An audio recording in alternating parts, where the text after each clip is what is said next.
കേന്ദ്ര സംസ്ഥാന സർക്കാരുകൾ വയനാട് ദുരന്തത്തിൽ പണം തരാതെയും നടപടികൾ എടുക്കാതെയും സ്വീകരിക്കുന്നതിനെതിരായിട്ടാണ് യൂത്ത് കോൺഗ്രസിൻ്റെ സമാധാനപരമായൊരു പ്രകടനം കളക്ട്രേറ്റിലേക്ക് നടന്നത്. പക്ഷേ പോലീസ് അവരെ ക്രൂരമായി മർദ്ദിച്ചൊതുക്കാൻ ശ്രമിക്കുകയാണ് ഉണ്ടായത്. ഈ പോലീസ് മർദ്ദനത്തിൽ അതിശക്തമായ പ്രതിഷേധം ഞാൻ അറിയിക്കുകയാണ്. അവിടെയുള്ള പ്രശ്നങ്ങൾക്കാണ് പരിഹാരം ഉണ്ടാക്കേണ്ടത്. കേന്ദ്ര ഗവൺമെൻറ് പണം തരുന്നില്ല, സംസ്ഥാന ഗവൺമെൻറ് കിട്ടുന്ന പണം ചിലവാക്കുന്നില്ല, കിട്ടിയ പണം ചിലവാക്കുന്നില്ല. എത്ര മാസങ്ങൾ കടന്നുപോയി. അവിടെ വീടുകൾ നൽകാൻ തയ്യാറായി. ഞങ്ങളെല്ലാം മുന്നോട്ട് വന്നു. ഞങ്ങൾ 100 വീടുകൾ പറഞ്ഞു, മുസ്ലിം ലീഗ് 100 വീടുകൾ പറഞ്ഞു, കർണാടക ഗവൺമെൻറ് 100 വീടുകൾ പറഞ്ഞു, ബാക്കി ഒരുപാട് ആളുകൾ വീടുകൾ ഓഫർ ചെയ്തു. പക്ഷെ ആർക്കും ഇപ്പോൾ വീട് പണിയാൻ പറ്റാത്ത അവസ്ഥയിലാണ്. കാരണം സംസ്ഥാന സർക്കാർ സ്ഥലം എടുത്ത് തന്നിട്ട് ആ സ്ഥലത്ത് വീട് വയ്ക്കാമെന്നാണ് പറഞ്ഞത്. ആ സ്ഥലം എടുക്കാനുള്ള നടപടികളെല്ലാം ആ മന്ദഗതിയിലാണ്. ഒരു തരത്തിൽ ഒരു സ്ഥലം എടുത്തിട്ടില്ല. ഇത്രയും ആളുകളെ പുനരധിവസിപ്പിക്കേണ്ട ഗൗരവമായൊരു ദൗത്യം എത്ര ലാഘവത്വത്തോടു കൂടിയാണ് സർക്കാർ കൈകാര്യം ചെയ്യുന്നത്.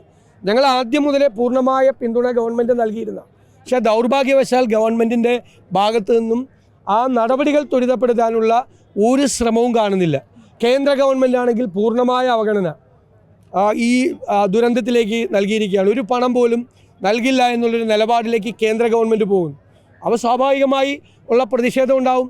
അവിടെയുള്ള ജനങ്ങൾ മുഴുവൻ വിളിക്കുകയാണ്. പലതരത്തിൽ താമസിക്കുന്ന, വാടക വീടുകളിൽ താമസിക്കുന്ന, ജീവിക്കാൻ നിവൃത്തിയില്ലാത്ത പാവങ്ങളെല്ലാം വിളിക്കുകയാണ്. ഒരു തരത്തിലുള്ള രീതിയിലും അത് മുന്നോട്ട് കൊണ്ടുപോകാൻ, പുനരധിവാസ പ്രവർത്തനങ്ങൾ മുന്നോട്ട് കൊണ്ടുപോകാൻ ഗവൺമെൻറ് തയ്യാറാകുന്നില്ല. അതുകൊണ്ട് എനിക്ക് സംസ്ഥാന സർക്കാരിനോട് പറയാനുള്ളത്, കേന്ദ്ര ഗവൺമെൻറ് അവഗണന കാണിച്ചാൽ നമുക്ക് നേരിടാം അതിന്. പക്ഷേ സംസ്ഥാനത്ത് കിട്ടിയ പണം പോലും അതിനുവേണ്ടി ചെലവഴിക്കാതിരിക്കുന്നതും, വീട് വയ്ക്കാനുള്ള സ്ഥലം ഇത്രയും മാസങ്ങളായിട്ട് കണ്ടുപിടിക്കാതിരിക്കുന്നതും ഗുരുതരമായ കൃത്യവിലോപം സംസ്ഥാന ഗവൺമെൻറ്റിൻ്റെ ഭാഗത്തുനിന്ന് ഉണ്ടായിട്ടുണ്ട്. അടിയന്തരമായി അത് പരിഹരിക്കാൻ സർക്കാർ ശ്രമിക്കണം എന്നാണ് അഭ്യർത്ഥന.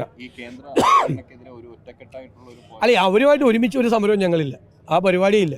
ഞങ്ങൾക്ക് ഒറ്റയ്ക്ക് സമരം ചെയ്യാനുള്ള കപ്പാസിറ്റി ഉണ്ട്. ഞങ്ങൾ ഒറ്റയ്ക്ക് സമരം ചെയ്യും. കിട്ടുന്ന അവസരങ്ങൾ പാർലമെൻറ്റിലും ഞങ്ങളുടെ അംഗങ്ങൾ ശക്തിയായി കേന്ദ്രത്തിനെതിരായി പറയും. കേരളത്തിലും ആദ്യമായി കേന്ദ്ര അവഗണനയ്ക്കെതിരായി പ്രതിപക്ഷം തന്നെയാണ് സംസാരിച്ചിട്ടുള്ളത്. രണ്ടാമതൊരു വിഷയമുള്ളത്, നമുക്ക് ഈ സാമൂഹ്യ സുരക്ഷാ പെൻഷൻ അനർഹർ കൈപ്പറ്റുന്നു എന്നുള്ളത്. എവിടെയായിരുന്നു ഗവൺമെൻറ്? 2022 CAG കൃത്യമായത് ചൂണ്ടിക്കാണിച്ചാണ്. CAG ഡയറക്റ്റായിട്ട് പറഞ്ഞതാണ്, അനർഹരായ ധാരാളം ആളുകൾ സാമൂഹ്യ സുരക്ഷാ പെൻഷൻ വാങ്ങുന്നു. 2 വർഷമായിട്ടിത് പരിശോധിക്കാൻ പോലും ഗവൺമെൻറ് തയ്യാറായില്ല.